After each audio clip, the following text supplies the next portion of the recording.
Expressed here are not supported by and do not reflect those of the Evening Rush Network. Viewers' discretion is advised.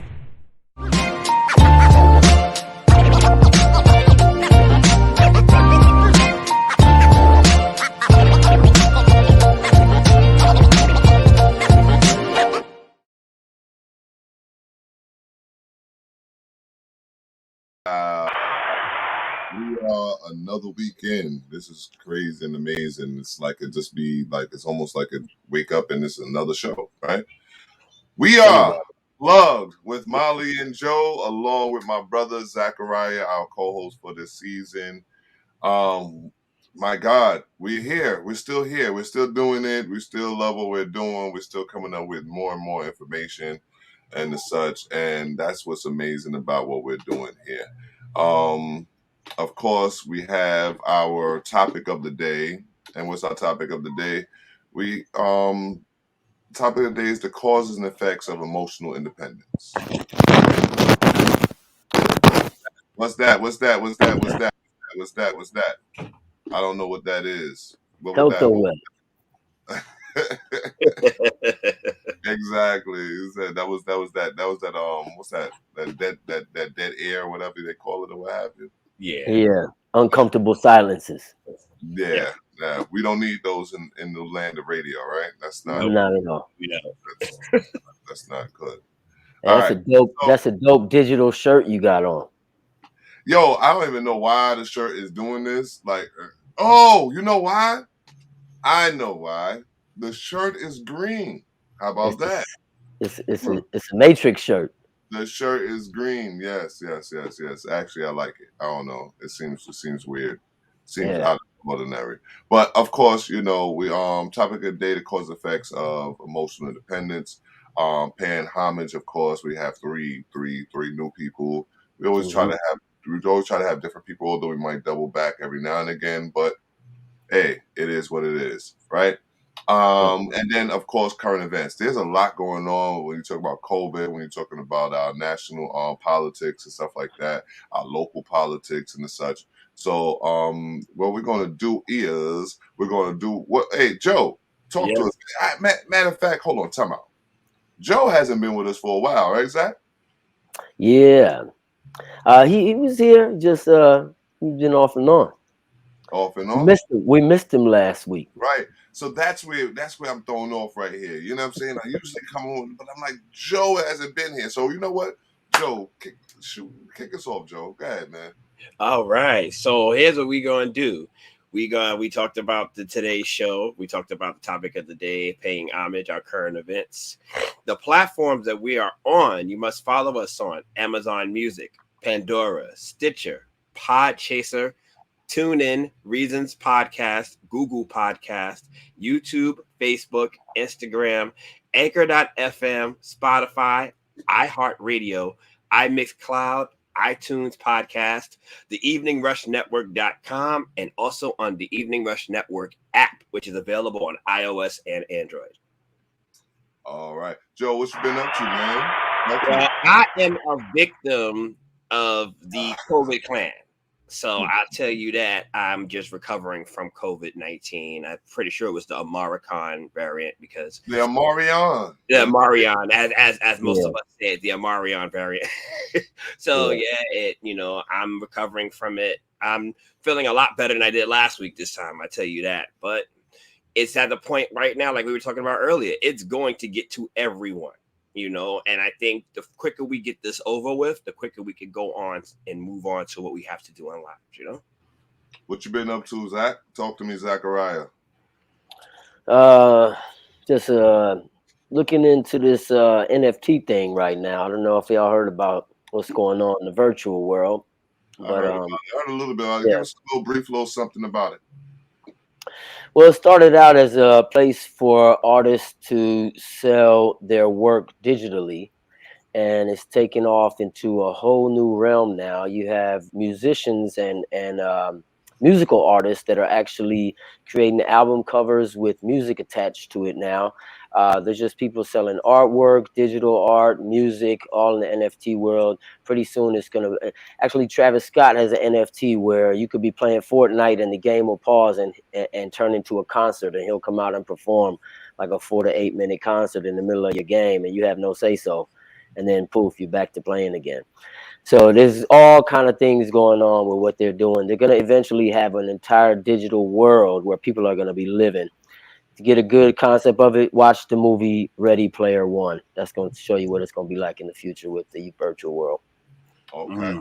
Actually, I've seen that movie, and I'm pretty, I like sci-fi like that. So, Oh, that's going to be real life. It's not going to be sci-fi in a minute.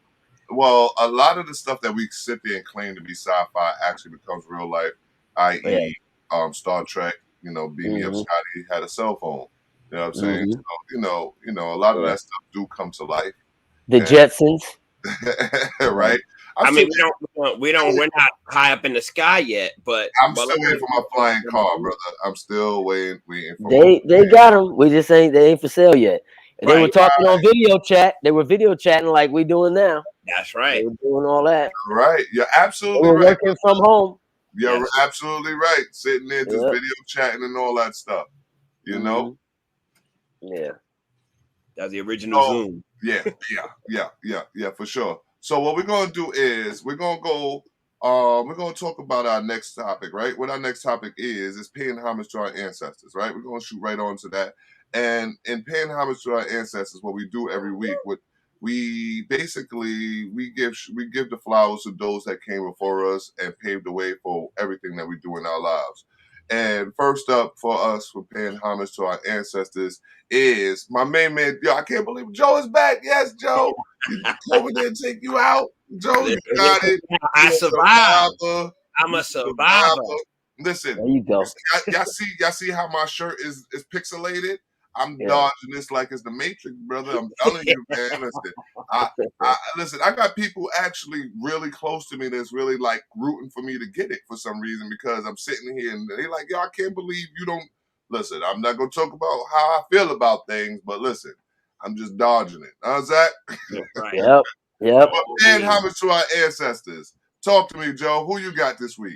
Well, I'm stepping up to the plate. My ancestor, we just recently lost a couple of weeks ago, Bishop Desmond Tutu. The late Bishop Desmond Tutu. Bishop Desmond Tutu was a South African bishop and theologian. He was known for his work in anti-apartheid and human rights activists. He was the Bishop of Johannesburg from 1985 to 1986 and the Archbishop of Cape Town from 1986 to 1996. I remember Bishop Tutu as one of those type of guys growing up. He was just somebody who was a peacemaker. He didn't have a strong stance on a lot of things, but he was very peaceful with how he did. Yes, apartheid was like the African form of inequality, and in some form you would consider that close to slavery back in Africa. And I remember growing up, Bishop Tutu was very strong. He was a strong supporter of anti-apartheid, and he also was one of those that was trying to get Nelson Mandela free from Africa as well. So I'm glad that he was a prime example of how to handle situations peacefully and calmly. And his methods will be missed. He was one of the good ones. He was one of the last of the Mohegans that actually handled things, had a high stance and power, and handled things with a calm and statured nature. So Bishop Tutu, you will be missed.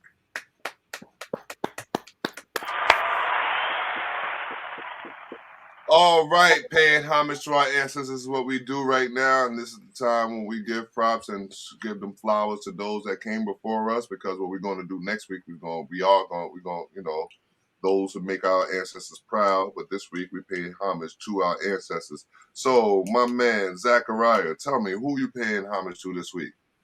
This week, giving props to Nipsey Hussle, American. Ethiopian American born in South Central LA, became a self-made hip hop legend of now since his death. He started out in the early to mid 2000s.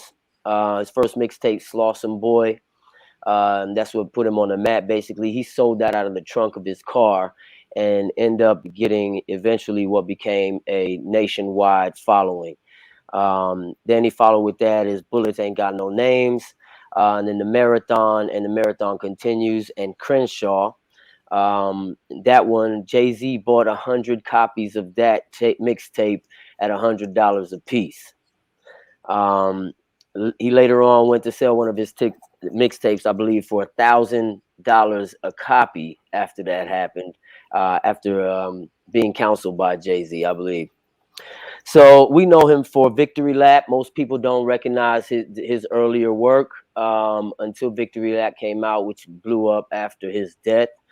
It was nominated for Best Rap Album in 2019 at the Grammys, and he also won after his death 2 Grammys for Racks in the Middle and Higher, Best Rap Performance and Best Rap Song Performance categories.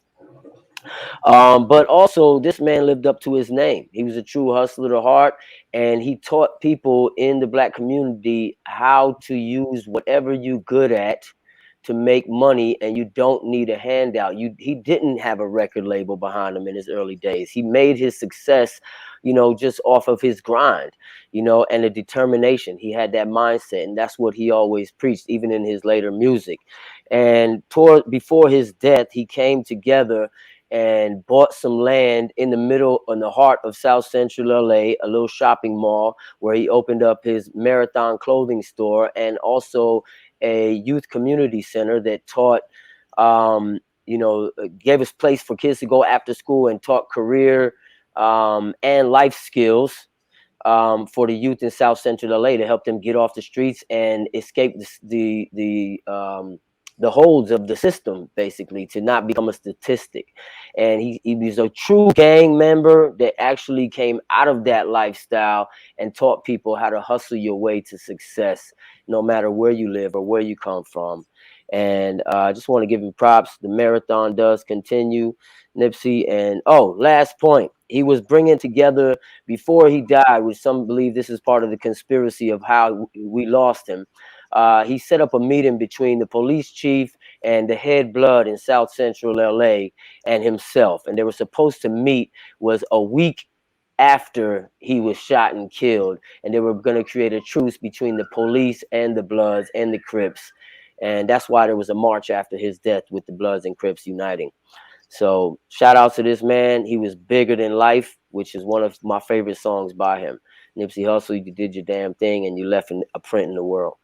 Well, we obviously know that. Let's give props to Nipsey Hussle. We know that because you went on a nice.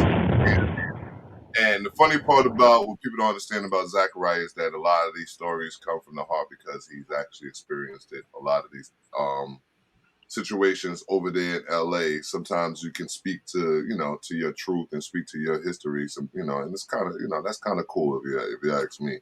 That's why I don't mind listening to it. That's why I don't mind hearing it when you get into your little in story. my zone. Yeah, to your zone. Yeah. But who I got? Because realistically, I mean, I never met Crispus Attucks. You got people that you've met and you've been a part of, and they've been a real focal part of our history and whatnot. And that's kind of dope. Like the Tupac story, and then you got the Nipsey Hussle story, and then you got I think you said Kendrick Lamar as well, right? I think you had some runnings with Kendrick Lamar. Mm-hmm. And I think, that just goes to show, where you at in life. You understand what I'm saying? To be honest with you, you know what I mean? Because you've come across a few good men, you know what I mean? And that's no BS, you know what I'm saying? So I don't mind when you get into those little zones. So don't feel no way, you know what I mean? I don't mind when you get in them zones. Because my ancestor, the who I'm paying homage to is Crispus Attucks, the one Crispus Attucks. Crispus Attucks immortalized as the first casualty of the American Revolutionary War and the first African American hero. He was in the front line of a group, 50 patriots defying British troops when suddenly shots were fired. Chris was the first person shot and killed with 2 bullets in the chest in a historic event that became known as the Boston Massacre. 4 men died and 6 were wounded. 1 man died later from his wound. As an African-American patriot, Crispus Attucks represents the 5,000 African-American soldiers who fought for independent America. What's crazy is that I bring about Crispus Attucks' role in the American Revolution because I've recently started studying in a sense to where we were always in the front line. We were always the ones that were there front and center when it came down to many focal or many serious points in this country's existence. And we have to begin to be more patriotic when it comes down to our role in this country, period. You understand? So that's the reason why I bring up Crispus Attucks, because he listen, he just didn't want, as much as he didn't want to be a slave, he knew that he had to fight to give them reasons for him not to be a slave. You understand what I'm saying? Because he was an icon for the anti-slavery movement. He was fighting for his freedoms, all of that other stuff. You know what I mean? Because he was a slave and he fought for it and he became, and he got free. And in his freedom, he knew that he couldn't sit still in doing so. You understand what I'm saying? So I just wanted to give a quick shout out to one of the pioneers of what we're doing now. You understand what I'm saying? And a true patriot to what America is really about, and just one of the beginnings of why I feel that I need to be a little more patriotic when it comes down to our claim to American history. So shout out to Crispus Attucks. Yeah, pretty deep. But that goes in that comes from that 1619 stuff, y'all. I'm telling you, just be changing my whole thought pattern. But what we're gonna do right now, we're gonna go into one of our favorite segments. A lot of us, we appreciate it and whatnot. We appreciate this segment because it gives us time to go into what's going on in the news. Current events. So what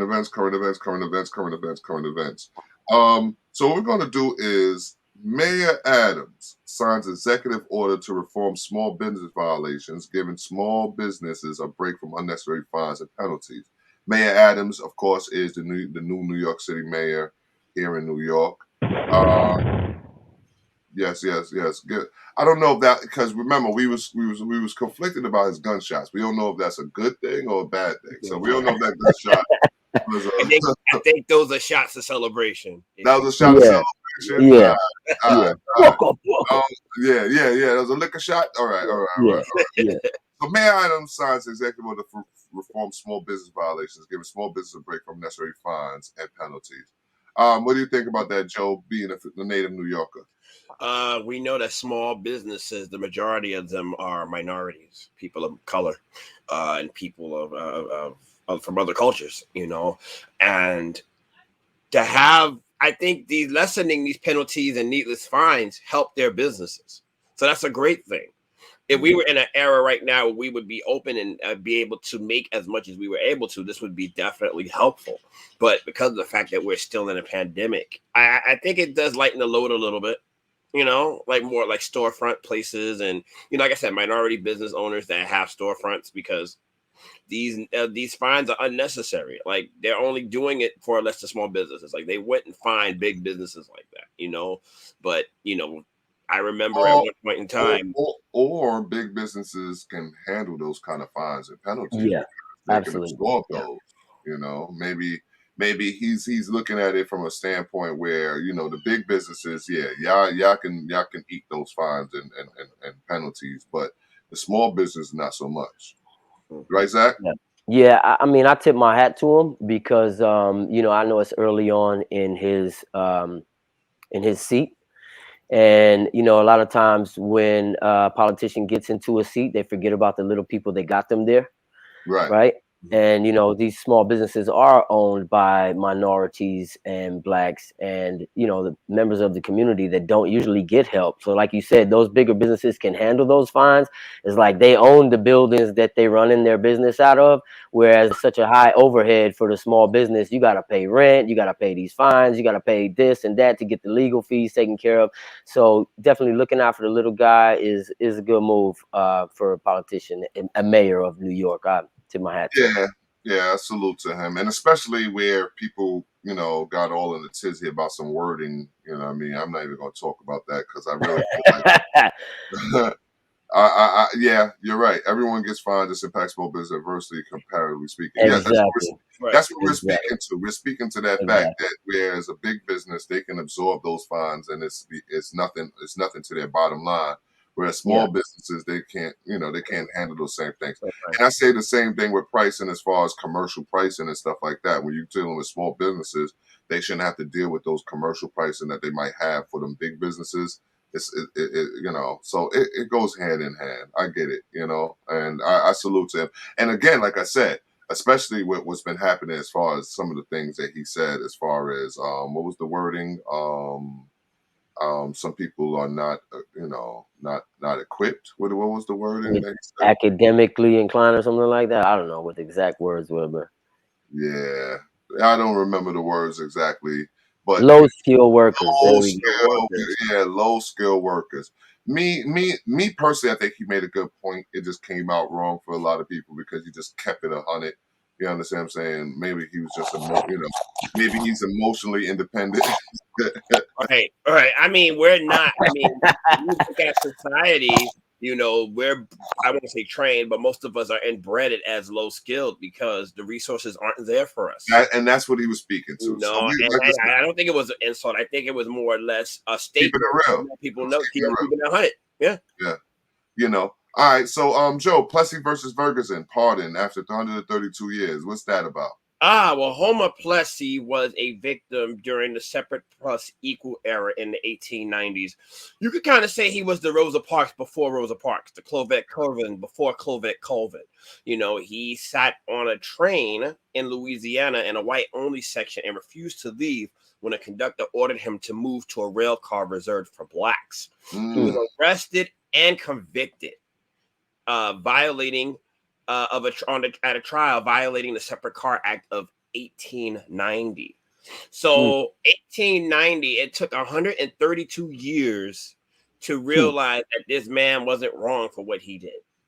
Wow. It's like we said yesterday, too little too late. When somebody gets pardoned, it's almost like them saying, okay, we were wrong for making them guilty in the first place, but a lot of time has passed, so maybe so many people won't remember it.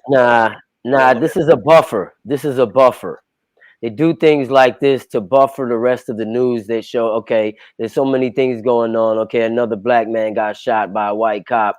Okay, this is happening over here in the black community. Oh, but don't forget, hey, look, check out this case right here. He's this 132-year-old case. He's got pardoned for it now. He wasn't wrong.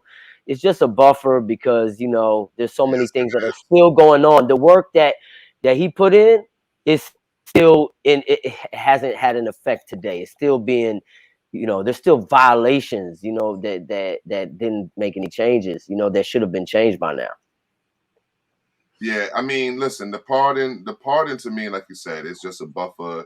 It's just something to keep us thinking that we're still achieving and we're getting somewhere as a people and whatnot. When there should be mass changes, it shouldn't be just things such as, oh, we realize that he was pardoned. No, it should be mass pardonings all the way across the board. That's Right. when you show me changes. You know what I'm saying? It's When you like, just 100 people and you said these 100 men who was accused of this, that, and the third, blah, blah, blah. He was accused of this back in those days. He was accused of that. All of them are pardoned.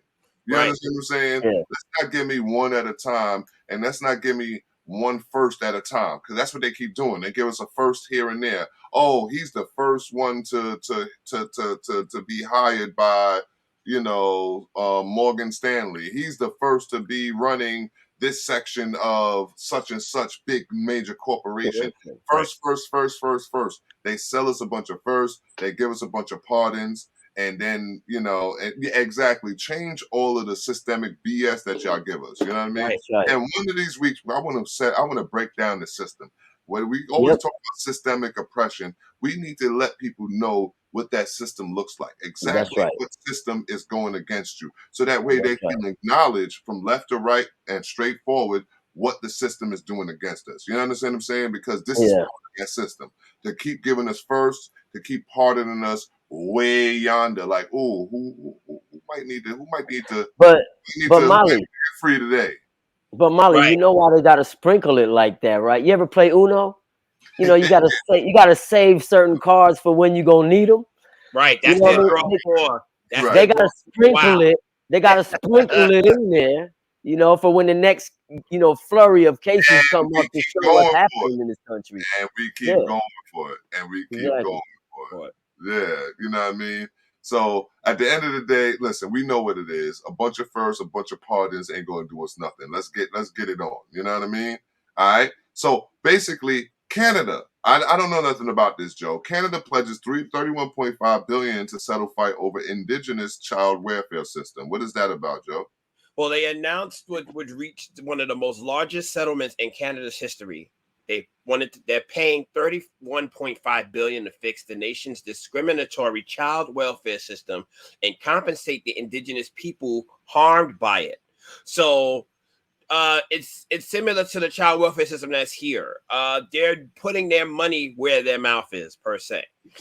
I've always admired the country of Canada because they're one of the major countries that look at education, look at health, and they realize that it's something that should be offered to everybody. There's Okay. no price on that, Okay. unlike this country, which is big business as usual. But Canada is one of those places that you could go and they're like, this is offered to everybody across the board. There's no fees, there's no penalties. So looking at something like this, when you look at how most child welfare systems are, they're going to make sure the kids, especially for the indigenous Canadians that were there, they're going to make sure that the families are taken care of. They're going to make sure that it's easier for families to adopt. They're going to make sure they have the funds to do that. It's All not right. about parenting. It's not about poverty. It's about making sure that the children in indigenous families are affected, to make sure that they're taken care of. They're giving them the better resources. That's one of the biggest systems here is the child welfare system here, and a lot of cities take advantage of that, in the inner city alone. All right. So to see Shout out Canada Shout doing out to Canada. Shout out to right, Canada for that, man. they're taking the steps that America should be taking. So hopefully America's looking in the background saying, let's Yeah, see if this might work for us. that's a piece of news that's basically allows to take a look within. But being that we don't control anything, how far can we really look, right? Yeah. Thanks for enlightening us about that, Joe. I want to go to the biggest story of them all this past week, this past 2 weeks, the past 3 weeks, past 4 weeks, is coronavirus, right? So CDC guidelines allowing healthcare workers to work even though they have tested positive for COVID. Mm. Can I get that little screenshot there that I had? The little picture. I believe it's a little picture I had. I don't know. I'm not sure we can get it up there. But on it is yeah. So it said the CDC has now cut quarantine by half and will allow you to go to work if you are asymptomatic, meaning still have COVID but no symptoms. Just to be clear, you can go to work with COVID but fired if you're not vaxxed. Uh, Make I, that make sense for me. yeah, Right. none of it makes sense. And then also at Mercy Medical Center. Now, I mean, listen, this is all things. If you're on Spotify or anything, you can't see this, but this is posted all around the hospital. It basically says because you are critical staff, per CDC guidelines, you are allowed to work even with a positive test or high risk exposure Hmm. of COVID. It's So crazy. listen, bro, So people with COVID treating people with COVID and treating people that don't have it that are in the hospital, giving a risk to high exposure than usual. Well, I think what they're betting on is the timeline of when you have it. They say after 5 days of having it, the symptoms aren't contagious, but I don't think that's necessarily true. You know, I think that there's still a chance that people can get it. But that's what the CDC is banking on. They're banking that the transmission between others after those 5 or 6 days isn't as powerful or isn't relevant at all. Well, here's another.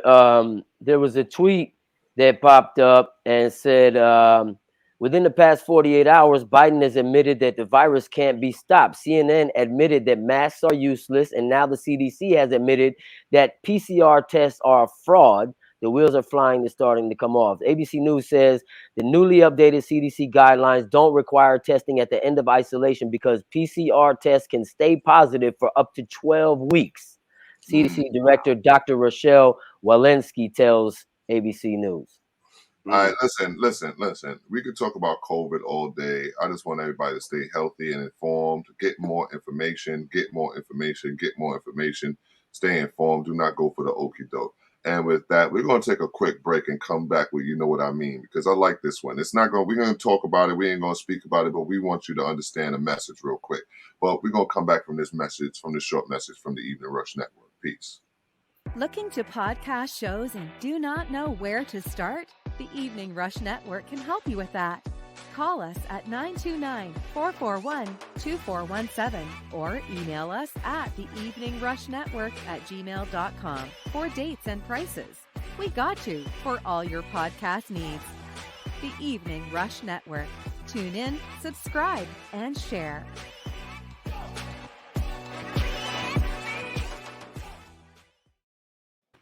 Wow. And we are back. Of course, we're on the Evening Rush Network. We are also sponsored by Baller, my favorite place to be, Big Apple Leadership Academy for the Arts. We are also on Instagram. That's Instagram. That's at Plugged MJ. That's at Plugged MJ. We on Facebook. We on Spotify. We on all of those platforms we named earlier.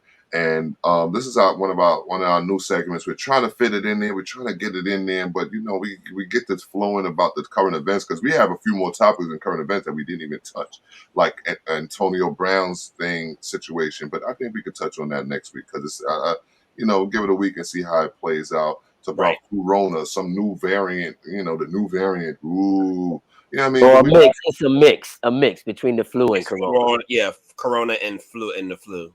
Isn't it already a mix? Don't you already get flu-like symptoms when you get the coronavirus? But miss me with that. So we're gonna go with our next segment. You know what I mean? Real quick. Throw that up there.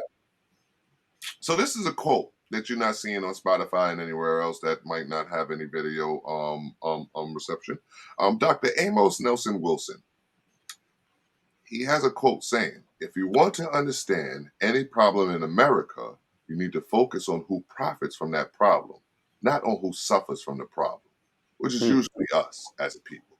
You understand? And who profits from it is usually the wealthy, it's usually the elite. Exactly. So if you want to understand any problem in America, that's a good tip right there. Focus on who profits from it. You know what I mean? And then you'll understand what the problem is right then and there. Mm-hmm.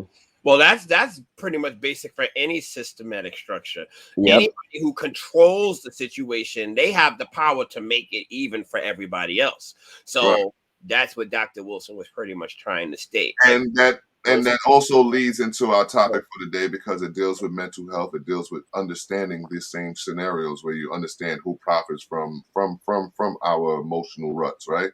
All right. So health or wealth, right? That's a good question. Health or wealth. The causes and effects of emotional independence. Okay. All right. So today, I mean, it's a little deep, right? Because we've sat here and we was in our pre-meeting and we was breaking it down and we was trying to figure it out. And when we broke it down, it's so many layers. It's so many layers to what's going on here. So talk to me, Joe. Give me a definition of what the emotional independence. What is emotional independence, first and foremost, Joe? Well, emotional independence is defined as a type of inner resilience that lets you know you can meet, solve, or be with any circumstance you face. It means building your sense of self on your own without depending on others to make you happy or tell you who you should be. So emotional independence is a positive, is what you're saying. I mean, like, what do you think, Joe? What do you think, Zach? Well, Zach, emotional independence is a positive, no? Real quick. I I mean, yes, absolutely. I believe so. I mean, it takes emotional independence to be able to navigate through the problems in life. If you let stress overtake you or little things sway you this way or that way, then what are you, like a leaf in the wind? You can't stand on your own 2 feet. I Mhm. piggyback off of what Zach said. It's choices. It's a choice that you have, and you're the solver of that choice. You don't have to depend on anybody else decision. You can be comfortable with what you've done, and you don't have to worry about the feedback or the backlash if it was a negative one, because it's your choice, and there's nobody judging you or brushing you on what you said or did. Why would we want to have emotional independence, though? What are the effects of its acquisition? Like, why do we need emotional independence? Is it a need? Like we say, why do we need it? Is there a need for emotional independence? And once we receive it, what are the effects of its acquisition? Like, what why do we Well, get? in a society where everything is dependent on other people, you're dependent on people's opinions and feedback, and you're dependent on what they say and what they do. Emotional independence is very needed because it breaks the trends.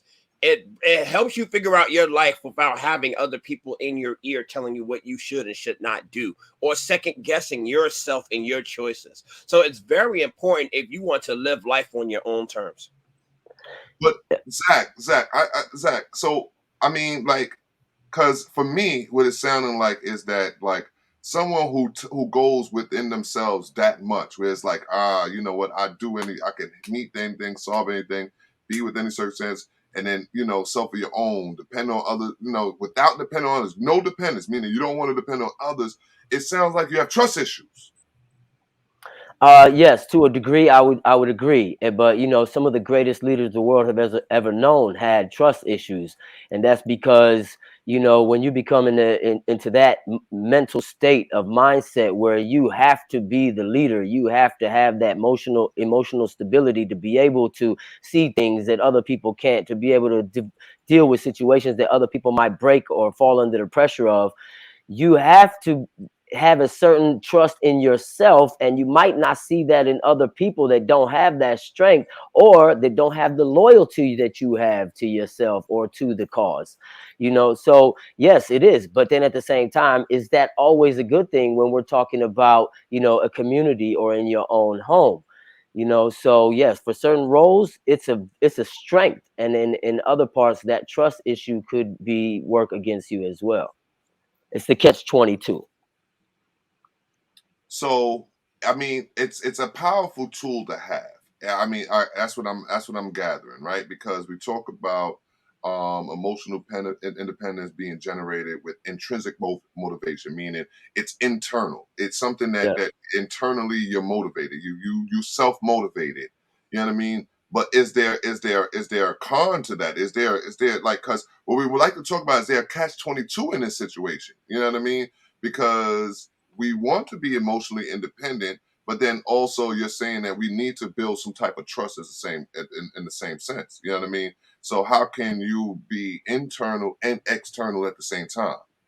Well, with the people that are closest to us, Hold those on, trust. give me a second. Give me a second. I was like, I'm going to target to Joe that one. Let me Okay. Joe tackle that one real quick. Well, I'm going to speak from my own personal experience. When you're becoming a age of man, young adult, that's when you start experiencing that type of emotional experience. You're doing things that you normally wouldn't do. You're experiencing how life and how system works. But you also know in this environment, in certain environments, you have to play the hand that you're dealt. You know, you could be emotionally independent, but there are times when you can't use that to your advantage because of how the system is set up. And I know for me, when I was younger, I considered myself to be emotionally independent. However, there were times when I shouldn't have been. Because of a job that I worked at where they didn't require it, or if it had to help me get somewhere that I need to do, I had to learn how to play the game. So there are ways where you can control that or learn as you get older. Okay, I can show my emotional independence, but I have to learn when to use it when it works best for me. Is there are times when you're old, when you're not, it's not necessarily meant to be that way because of the system or the position that you're in. So speaking to the catch-22, right? Because some people would think that in our community we have difficulty building emotional independence, right? What is that difficult? Because we don't have trust in our community. So a lot of people, like me, I like to say that this show is one of those shows that could say that they emotionally independent. You know what I mean? I could say that Joe is emotionally independent. I could say Zachariah is emotionally independent. But I think it's yeah. Well, a question that was It made. can be. If you're outspoken, you have emotional What independence. was the question? What was the question? The question was, is emotional independence, can it be intimidating? Absolutely, it can be intimidating, because if you're an outspoken person and you have no filter, as they say, that's emotional independence. And Remember a lot of that, people producer. look Remember at that, that producer. as scary because, Producer. go ahead. No, I said remember that, producer. Yes, a lot of people look at that as being scary because you're not that. They don't know what's going to come out your mouth. They don't know what you're going to say to kind of blow up or make a scene uncomfortable. It may be the truth, but it might not be the right time to say it, or just find other ways to say it. You can be emotionally independent. Zachariah, what you got to say?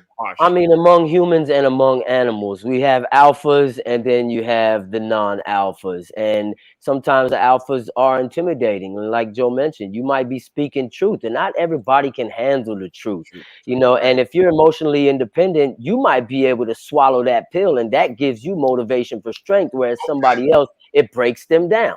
So the question is, for both of you, how do we strengthen the emotionally weak without the presence of trust? Meaning, we can't trust them, but we want to strengthen them. We don't want, they don't trust us, but we want to strengthen them. Well, right? here's We don't trust them, they don't trust us. We want to strengthen their mental. Can I answer that?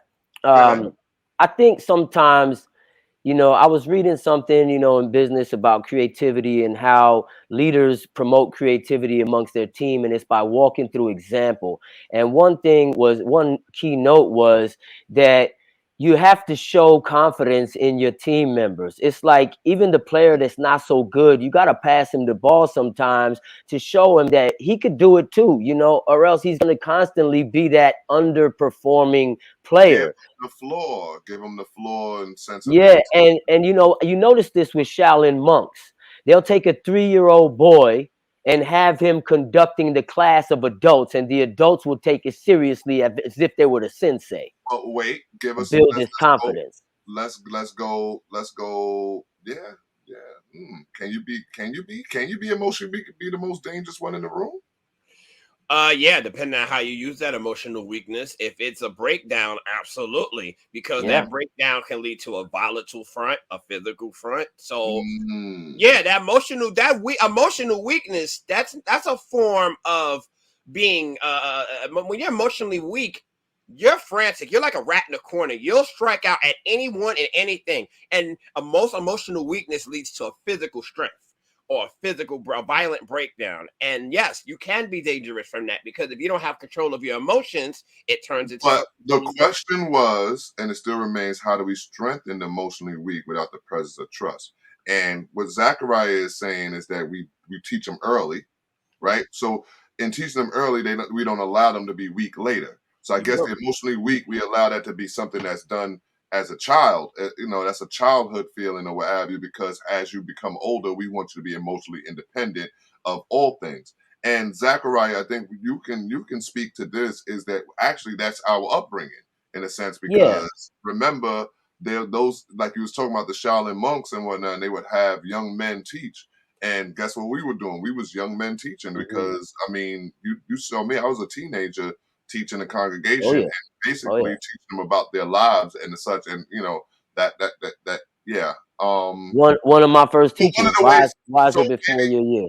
Yeah, so maybe one of the ways is to strengthen it is to, like you said, baptism under fire in a sense, right? Believing in them. You got to give them some belief in them. See, and another thing, mistakes have to be told that it's okay, because you grow your most from your mistakes. It's only failure when you give up. So if we have to teach this to the youth and even adults that may not be emotionally independent or strong. You have to let them know, look, don't see, we're in a society that makes you emotionally dependent.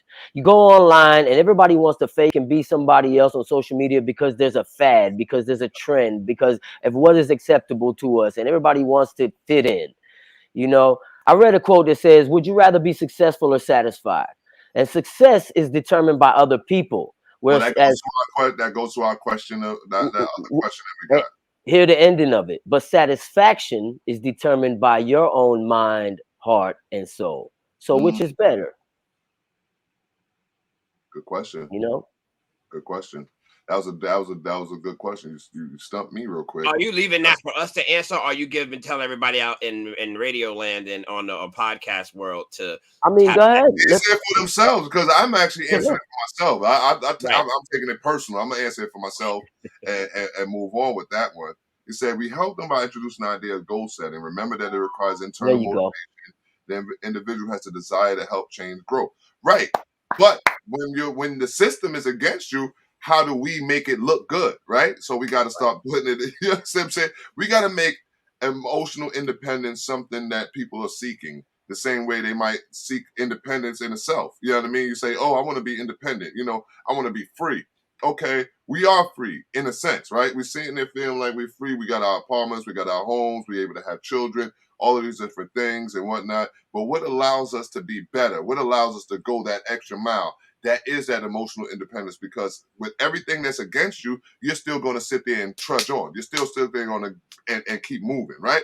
Because what the definition is as a type of inner resilience that lets you know you can meet, solve, and be with any circumstance you face. You got to read that over and over again, and you'll understand what it really means for yourself. Yep. It means building your sense of self on your own without depending on others. You know what I mean? I mean, you never know how strong you are until strength is your only option. And for some people who haven't been through those life-threatening situations, then maybe you don't know what it's like, you know, and they don't believe that they have that strength. So now when you look at it, it sounds so harsh, right? Depend on us. I don't depend on nobody. I don't depend on nobody. It's my own, this and the third. So it sounds a little selfish. It said, does the presence of emotional independence mean the absence of vulnerability? Meaning, should you be able to trust? Because some people saying that you can't really trust when you know, because that's what it's basically reading out to you. But should you be able to trust? Doesn't it take emotional independence to be able to show your vulnerabilities, though? Because someone to put themselves in a vulnerable position and not fear the consequence of that, you have to be pretty secure with yourself. They are sound in their emotional independence, because they like, listen, this is me, this is my own, this is what I'm doing. Okay, I get that, Joe. Well, I was going to say something very similar. I was going to say you're not fearful of consequence or anything into it, because you know that the strength comes from within you. You know that the independence lies within you. So you can allow yourself to be vulnerable. Absolutely, because at the end of the day, you can determine if it's too much or too little. Because you're in control. So emotional independence is about controlling of oneself, one's spiritual being, in a sense, I guess you would say. Right. Absolutely. Yep. Being comfortable being yourself, being comfortable in your own skin, in your own shoes, not feeling like you need to impress anybody else. Right. Not looking on the justification of other people, not looking at their questions, achievements, achievements, and saying, "Oh, I need to be like this." No, that's right. You realize you have to build your own, and it's a real deep topic, and it's one of those things that it seems easy because we should all have it, but why hasn't it been unlocked yet? Because we don't live in a system that provides us emotional independence. Because I think we ride the wave of emotional independence in time, in times like, you know, circumstances. Right, we're circumstantial in our emotional independence, you know, and maybe that's a good thing. I mean, I don't know, because it says we have a bullet point that says emotional independence is generated with intrinsic motivation, meaning, you know, internal motivation, meaning we want to be emotionally independent. You will want to, because and it has to be in you. Right, it has to be in you to want it, right? And say motivations are intrinsic, changes in circumstances can and often does adversely affect progress towards goals. right? Because when because it's outside, people from the outside is bothering what you already know you need to do, which is so great of a point. You know what I mean? So it says you push towards progress regardless of changes in external factors. So that's why when you're emotionally independent, it doesn't matter what the external is doing. You know what I mean? You're That's still right. going to go forth with your goal. And that's like Right. our show. You understand what I'm saying? No Yeah. matter how many likes, no matter how many shares, week by week, what we're doing is putting out this information, because what's going to happen is at some point in time, there's going to be a young man, a young woman, somebody, an old man, an old lady that's going to look at what we're doing and be changed for their life. You know what I mean? So, you know, and that goes into it says one of our writers says, "Nah, it's those people who can't define themselves without identifying who they are to someone else. That's when things go wrong. The definition of self is dependent." Yeah, and that's when you're living your life to trying to please everybody. Yeah. I be telling this person they need to write in more often. They be is the definition of self in this instance, is it because you're depending on what other people say? Because if you weren't depending on what other people said, you have self-independence. Where does the definition of self, where does the dependency come from in self? Like, you have to be, you're not depending on others, you're depending on you. But right. So because I don't want to, because we listen, we broke down emotional independence, right? I think we gave everybody an idea of what emotional independence is, the choices, you can juggle it back and forth, right? Because we want to go, because remember how we started off is health or wealth, right? That's where that's where the emotional independence allow you to choose between what's going to be for you, what's not going to be for you, right? So it says, what is the correlation between financial independence and emotional independence? That's a good, Joe, you want to start that one off? Okay. That's somebody's phone in the background? No, it's not mine. Oh, okay. No, that. So. Someone's calling in. We have a caller. All right. Yes, you have a caller. I have to call in because I was doing too much typing and I couldn't get everything out I wanted to say. So the point that I'm making, Joe, and everybody else on this platform, the point that I'm making is there are people who believe that they are emotionally independent. You can't tell them otherwise. And so they move about life as though that's the position they're in. However, they lack the ability to define who they are without attaching their relationship to somebody else. So it's like, so my name is Jada. Obviously, this is Jada, right? I'm Jada. I can't just say, I am Jada, the mathematician who does X, Y, and Z, that runs this, that runs that. I have to say, I am Jada, the mother of Bam Bam. I am Jada, the mother of Amaya. I am Jada, the teacher of so-and-so, the wife of so-and-so, the daughter of so-and-so, the brother, sister, whatever. They have no self-definition. And so while they believe that they're emotionally independent because they think that they're setting goals and pursuing those goals, independent of those external factors, the external factors like the husband, the wife, the sister, the brother, the niece, the nephew, the aunt, the uncle, independent of those factors, they have no definition. So when those factors change, when family members fall out with each other, when friends fall out with each other, when coworkers are no longer there, when all of those external factors are now removed, now we end up into this place where I'm extremely weak and vulnerable because I didn't take the time to recognize that vulnerability in myself prior to the removal of those external factors. This is why I'm saying it needs to be intrinsic. You cannot be emotionally independent until you're able to say who you are independent of everybody and everything around you. That's what I'm trying to say. And that was just too much to say. We know what you're trying to say. Well, that goes with the cliche that leaders are born, and not made. You know what I mean? If it's not in you, then you're gonna need that support from everybody else to help validate absolute truth. That is the absolute truth. And I say this thing on a regular basis. I tell people all the time, I am gifted to teach. No one has taught me how to do this, and I don't know how to teach other people how to do it. I don't. Like, this is my God-given gift. Right? Yeah. And people need to understand that you may want a thing, but it may not be necessarily your calling. So you got to figure out who you are and what is meant for you. And when you get that, that's when you're truly going to become independent. And that's, let me get off the phone. I'm going to let y'all do y'all thing. Yeah. Bye, Yeah, thank you, caller. You You're can call welcome. back anytime. We enjoyed that. Yes. No problem. Bye. Yeah, very Yeah. good point. Very good point. Good point. Well, And I totally it understand. was a winded point. Well, Yeah. I totally understand and I agree. It I was a fresh air wind because yeah, we hardly ever get a caller. You know what I'm right. saying?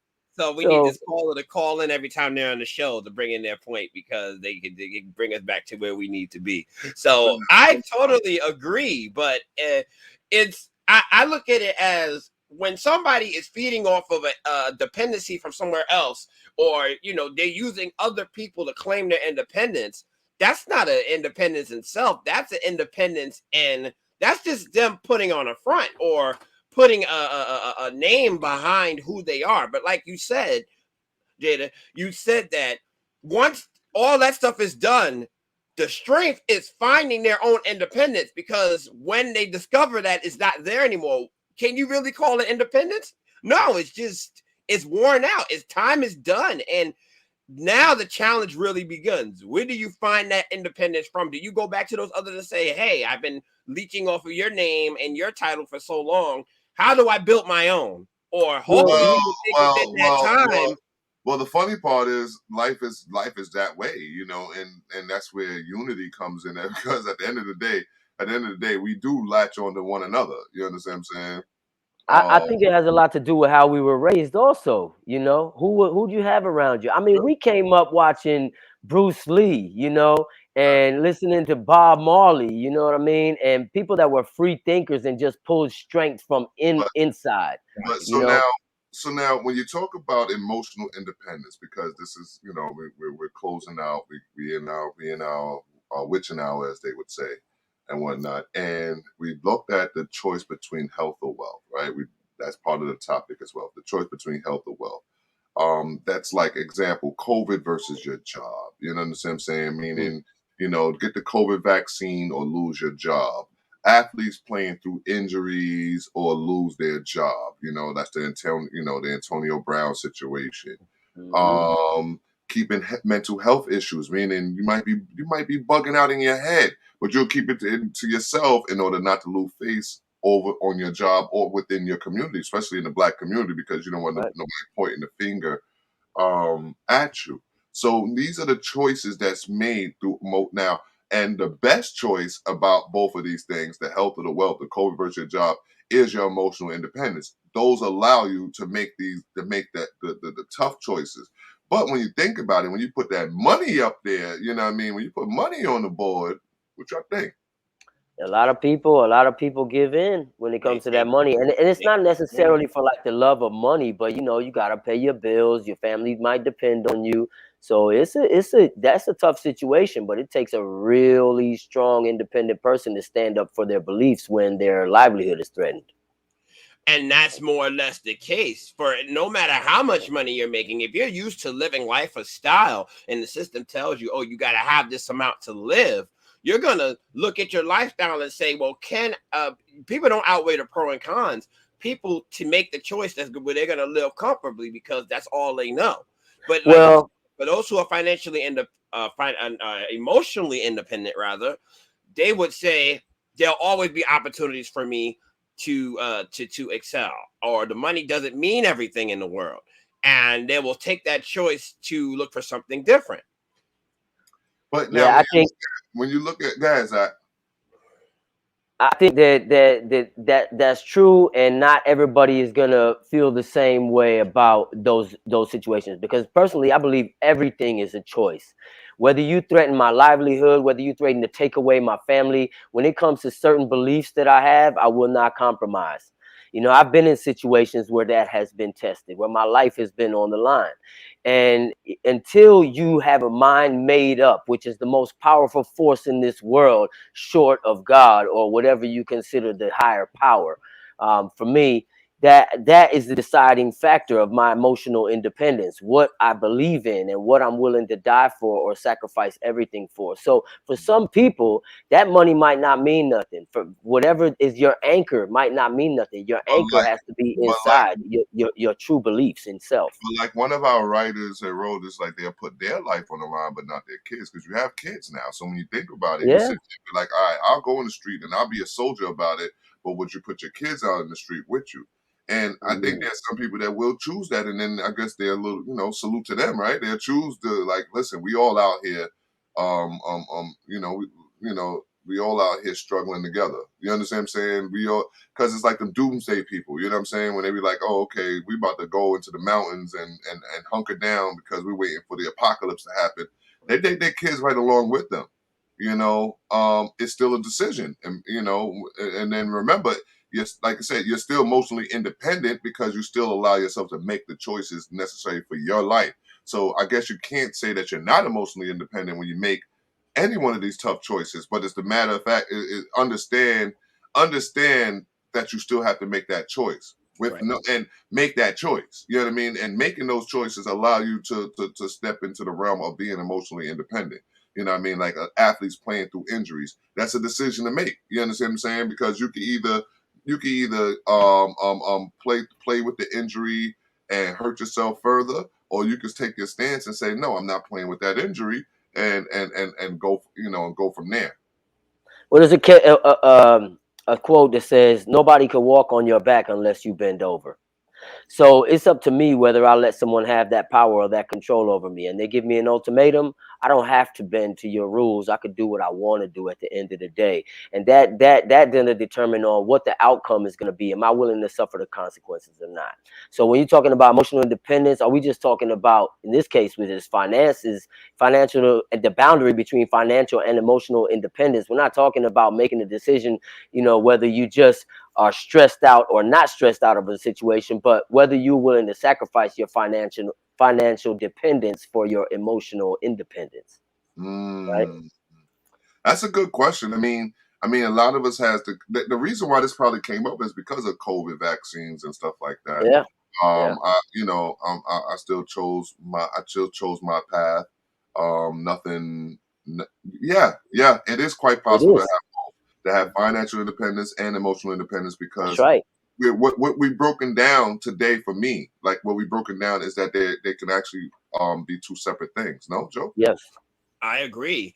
And there are a lot of people who don't see the consequences or what consequences there are because it balances each other. You could have both. You could be emotionally independent and make sacrifices. You can, because if you realize that the sacrifice is not as bad as people make it to be, or if something that you can live with, then But it's not a negative sacrifice. It's but going to then it just goes up into the definition of what emotional independence is because some people get caught up in the word and emotional independence. Ooh, what does that mean? I'm emotionally independent from everything. No, you're not closed off from nothing. Like it says, it's a type of inner resilience that lets you know you can meet, solve, and be with any circumstances you face. It means building a sense of self on your own without depending on others to make you happy or tell you who you should be. So let you know you can make the decision. Is it COVID versus your job? Are you going to get the vaccine or are you going to keep your job? That's emotionally that once you make that decision, you're emotionally independent. Athletes playing through injuries. If you're going to play with the injury or not, you're emotionally independent. Don't allow anybody to tell you you're not independent emotionally just because you have to choose between health or wealth. right. Mm-hmm. Mm-hmm. Absolutely. I Yeah, I agree. think that also boils down to the entrepreneurial mindset, because even if you work for someone else, an entrepreneurial mind will be like, hey, I can make it happen regardless. And it leads to a sense of emotional independence, right? So you Yes, want to yes. so if you want to avoid that choice, that thing where you're saying, am I choosing financial independence over my emotional independence? You know what I mean? Or if my financial independence over my morals, because that's what happens. Because your emotional independence is never wavering because there's something that's about you, right? So now what you're thinking about is you're choosing the finances over the morals. Right. Mm. You understand what I'm saying? So, that's why And being an entrepreneurship leads to a sense of total emotional independence. I Yeah. feel. I think there's a totality to it. I think you can't really get there until you reach a point where finances isn't something others dictate. Right. It's not the dictation. Like I said, if you realize you don't need that to survive, your independence is gonna be, you're gonna have it regardless, because you know that there are not factors or there are not strengths or weaknesses that'll guide you from your decision. So Yes, that is an assumption. right. Yes. So, this was a very, very good topic, man. And I actually learned a lot, just by talking about it. Of course, we're sponsored by Baller, Big Apple East County for the Arts. We're closing out here. Anything you got to say, Joe, towards the topic? I mean, because we also was talking about the influence of media, music, movies, television, news, etc., on emotional independence. But I think we touched on everything we need to touch on. So let's close out here. Yes, and save us towards our next portion of it, which we'll consider next week, where we'll be talking about health in this form as well. But just to let people know that you can develop independence on your own. You don't need the strength of others. You don't need the support or the influence of others to prove you're emotionally independent or not. So just also, look at yourself and see what you can do, and don't be fearful of what may come of your choices. Yes, mental health in the Black community. That's next week, and that's where we lead. And like, if you notice, this was almost like the part one to what we're going to do next week. And we're going to probably bring in some of these same factors, emotional, the emotional independence and all that stuff, because that was actually a term that I actually learned today, in a sense. You know what I mean? Emotional independence. Like, oh, okay, I didn't know I was Yeah. that. So that's a great thing. You know what I mean? Zachariah, close us out. Just in relation to what the show stands for, this is an important factor because we live in a society that, with all the systemic oppression going on and everything that's meant to keep us in a small mindset, we have to realize that emotional independence is very important to grow as a people and within a community that's being suppressed. So it is very important. Take heed to the notes that were mentioned today. We will expand further on the factors that lead to whether we do or we don't have emotional independence in next week's show. Yes, sir. Yes, sir. And with that being said, man, I hope we gave you guys piece, a jewel or two. You know what I mean? You were plugged in with Molly and Joe and our brother Zachariah. You can tune us out right now. You can keep us plugged in. You know what I mean? Keep us in there. Keep us in there. Keep us in your head, because you'll do better in life by that. Trust me. You know what I'm saying? Because I definitely keep these brothers in my mind. You know what I mean? And all their words and whatnot. You know what I mean? Be able to stand with them every week on Thursdays. I gotta stay sharp. So with that being mental said, warriors. yes, exactly. Mental warriors. Mental warriors. You know what I mean? And with that being said, man, thanks everybody. Thanks again. The Evening Rush Network. Plug with Molly and Joe. Peace.